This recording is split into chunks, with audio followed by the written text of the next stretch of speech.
الدنيا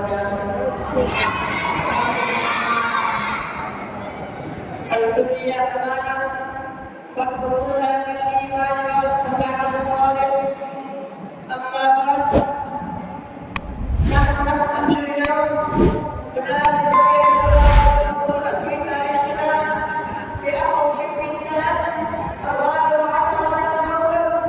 هذا اليوم يوم الحرية ويوم التضحية ويوم الإنسان الذي يعلمنا كيف تشكل الأمم وكيف تمثل الحرية أيها الكرام. لا تقدم لنا هذه الحرية على صبر من فضة، بل كانت نتيجة ملايين من الأرواح، التي قدمت قربانا، والآن الأمهات التي زادت أمورها ولا تقصى من الضروريات.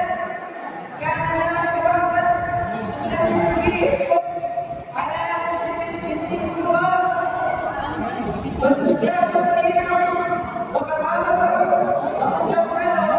ولكن التواصل ما معنى باكستان؟ لا اله الا الله. ما معنى باكستان؟ لا اله الا الله. تذكروا ان الرابع عشر من أغسطس ليس مجرد بل هو مظاهر للحروب حتى صارت بعيده. والباقي والنصارى لم تكن في الإسلام